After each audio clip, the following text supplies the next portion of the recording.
Rocco, thank you so much for taking the time to be on the show here today and share your insight and knowledge. I know we are both in Miami, which is really cool. You've been really I think like a leader in the GTM space here in Miami since I've come back home the last couple of years. So I'm really honored to be on the show with you today, and thank you so much. Yeah, likewise. Honored to be here. Appreciate that. Awesome. Well, cool. Well, why don't we just dive in? There's been a lot of buzz in the recent years. Well, I would say maybe last 2 years, maybe a year and a half actually, around generative AI and these sort of things. But Reggie's been at it for a long time, right? Oh Like, yeah. and I would consider you the leader in this category. From your perspective, what is the current state of AI within the sales or GTM space, and then secondly, like, where do we go from here? Yeah, yeah, good question. Regie, when we started, we introduced AI 2.5 years ago. This is like early 2021 at this point, right? It's like when we first incorporated Gen AI to like write sales sequences, and that was like a real novel thing. And at the time, folks would come to us and they wouldn't even believe that AI could write a sales email. And now, if you think about like ChatGPT's been out for a year now, it's only been a year. Now it's no question. So, we spent a lot of time early trying to convince people that AI was the future and AI is going to help support from a content perspective your team because sales teams just inherently always had content challenges. So it's come a long way. I think if you take a look at the future, there's like three real trends that are happening right now. One is like we're moving in go to market, like we're moving from simple automation to AI automation. So like you and I have worked out of sales engagement platforms for years, right? They were novel in what, like 2011, I think is when Tout App and Outreach and Sales Yeah. Loft came out. Marketing automation platforms are as old as dirt, right? Like, just if then statements, reps working on these conveyor belt sequences that are time based, burning through lead lists, hoping that you get to that 5% of the market that's actually going to want to talk to you right now, right? So we're moving out of that phase into a much smarter phase with AI that's going to be able to automate and bring together a lot of technology that has been sort of disparate in like the go-to-market tech stack. Like you think about like intent, and you think about emails and research and whatnot, and trying to combine all that together to like provide a better customer experience. AI is going to be able to provide that, and it is today. Like we're starting to see it now. So that's like the first trend I would say is simple to AI automation. The second one is like templates to prompts. Did you see like what came out about like Yahoo and Google changing their Yeah. emails? All the spam filter stuff. Yep. Yeah. Yeah, and they're just trying to get ahead of it. Like if you think about like SEO, if you've done technical SEO before, what a Google algorithm update does, and like people remember those days because their traffic got cut in half because all the hacks that they were doing no longer worked. And in email, it's the same thing. Like templates are just no longer effective. We talk to folks all the time that are still just using automation in their sales emails, and engagement's just dwindling. They're getting below 30% open rates, which means you're hitting spam, like just does. So templates are no longer effective, and the future is going to be prompts, where you can build in prompts that write unique emails every time, write unique content every time, and incorporate things that are unique. We've all like tried to build that like perfect email with like the variable tags out of Salesforce. Yep. And like trying to incorporate all these things. Like those days are over. Like AI can just read all that and write like a really eloquent email. So that'd be like number two, templates to prompts, more unique personalization emails. The last one is like the big one. And this is going from like content creation. So like we've all like seen like AI be able to write emails and create videos and, paint like Picasso. And, we heard the Joe Rogan AI, podcast, and like all this different content creation. But where it's going is task execution. So literally augmenting a human in terms of executing tasks in your go-to-market workflow. So like, from lead sourcing and pulling accounts, pulling contacts, like, within a year, humans should not have to log into Zoom Info anymore. Like those contacts should be able to be pulled in via an AI, continuously doing the work for you. So it's a lot of like alleviating a lot of work on the RevOps side. Also on the marketing side, from like building out campaigns, entire campaigns, not just an email or an ad. And then you have like prospecting, like agents can prospect and they can augment your team. And you can reach a lot more contacts in a better way.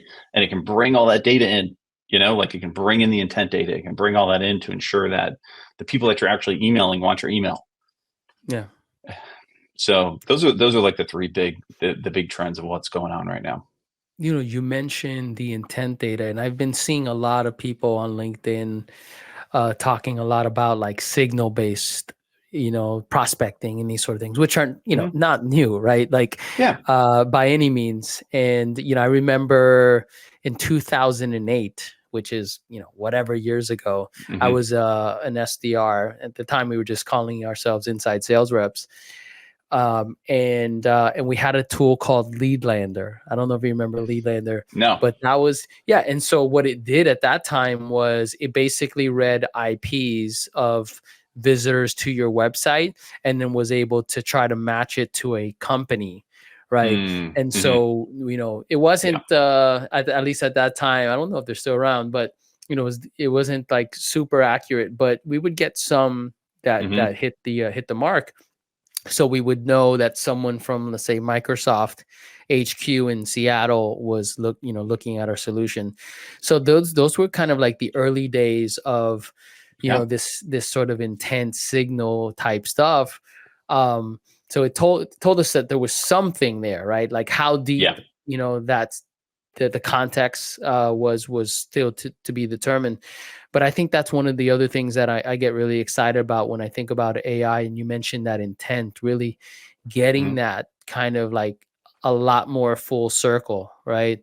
There was another company called Customer.ai. They used to be called Mobile Monkey, and they kind of like rebranded and built out a bunch of stuff. They were able to somehow get contact information and IP information for B2C brands around individuals, right? So they would know that I was visiting, let's say, Macy's.com, and then that was a product they were selling the last couple of years, and now they've extended it to B2B because then they were able to add now like that I work at X company, and so a lot of that was like through this new machine learning stuff, et cetera, that's popped up the last couple of years. And so it's like, it's really, really exciting to see where we're going. And to your point, I think a lot of people are, scared of AI and, there's been all this discussion. I think to your point, it's like being able to reach more people, but in a better way, right? We went to reach more people in a crappy way for the last couple of years. Now it's like in a better, more contextually relevant way, right? Yeah. I mean, if you and I are sitting here talking about your bomber jacket and I keep talking about bomber jackets and how much I want a bomber jacket and I want a bomber jacket, what's going to happen when I open up Instagram? Yeah, exactly. I'm going to get ads on bomber jackets. And then what happens if I click on that ad? I'm going to get all the bomber jackets available on the internet, right? Serving right in front of me. The reason why is like what Facebook and Google have been able to do is they took the data warehouse. They took all of the intent, first party, third party, everything, all the intent, put it all together with the data warehouse of all the humans, right? Then they put together some simple steps that you can upload your messaging. You can upload some collateral and creative, and then they're going to allow all of the AI to go find those people and connect buyers with sellers, right? That's what the ad platforms do. So why does outbound prospecting not work like that? Like when it's work like that, you're talking about Leadlander, first party intent, Mobile Monkey, third party intent, 2008, 2009. Facebook came out in 2006. Like there's only 2 years before that. And we're still 15 years later, so far behind that buyer experience in B2B, where now it's going to catch up. It's going to catch up really quickly because now we can start to connect all these systems that people have invested in to be able to connect the buyer and the seller in a better way. Awesome. Yeah, it's exciting times.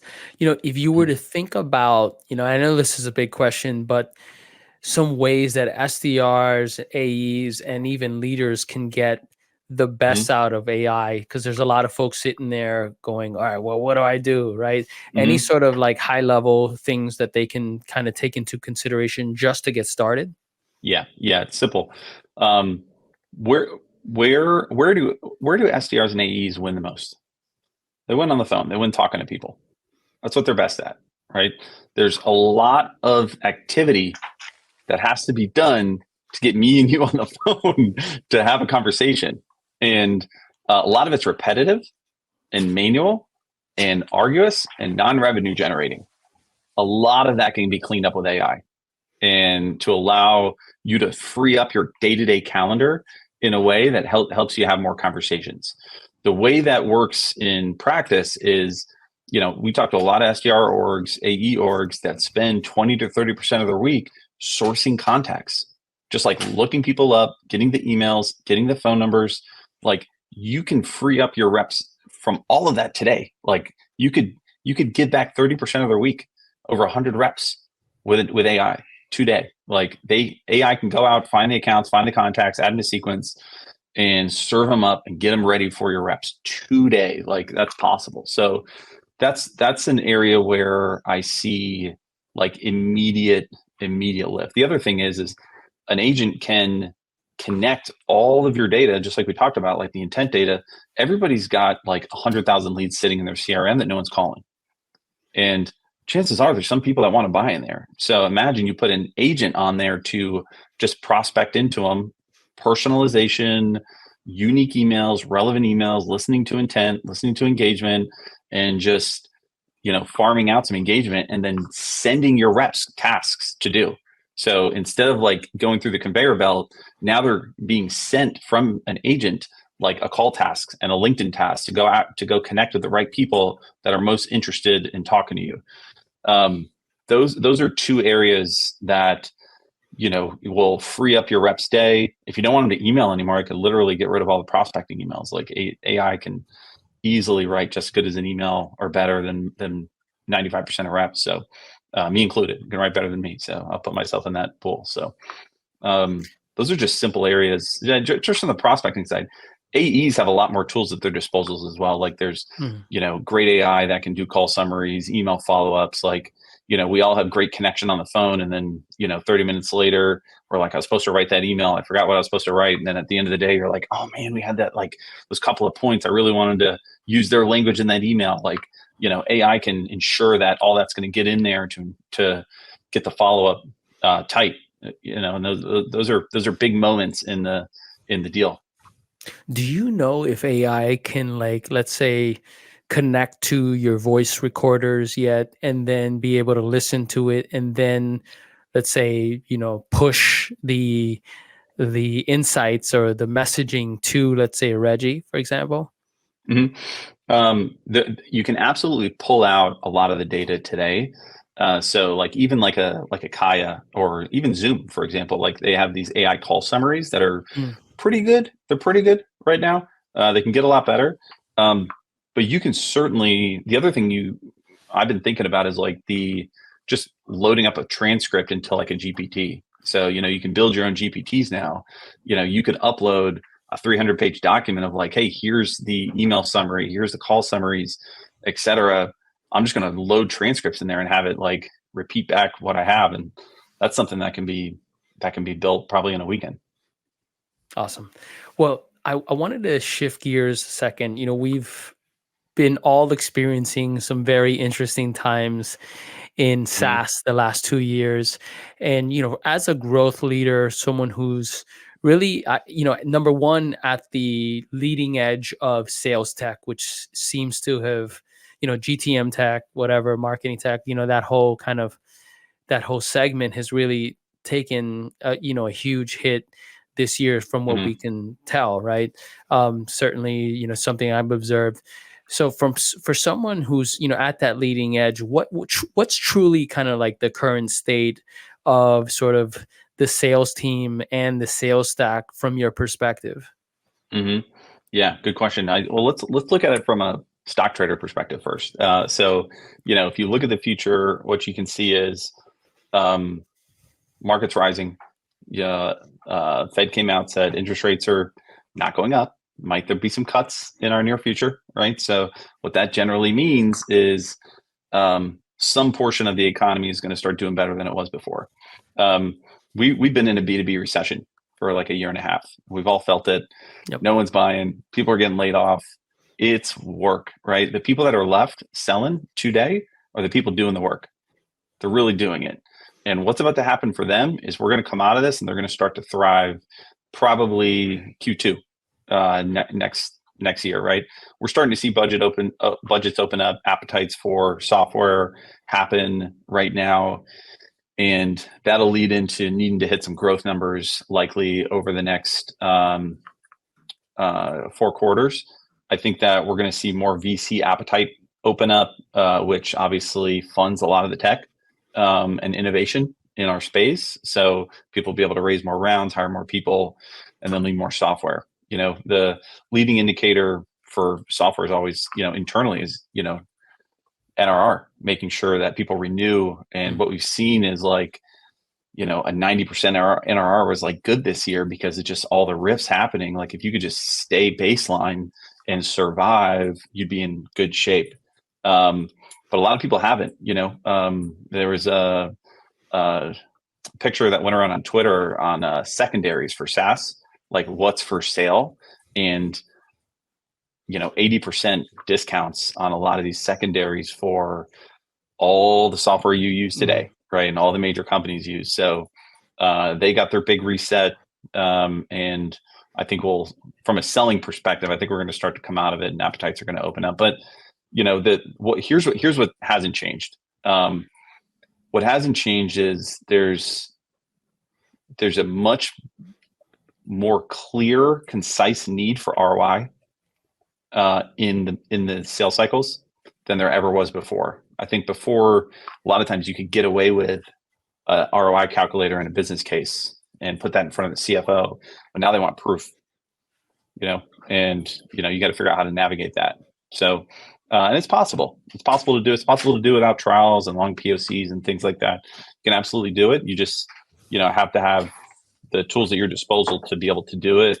The case studies, the reference checks, those things to win. But it's not gonna get easier. But the people that are going to do the work are going to start to thrive, I think, next year.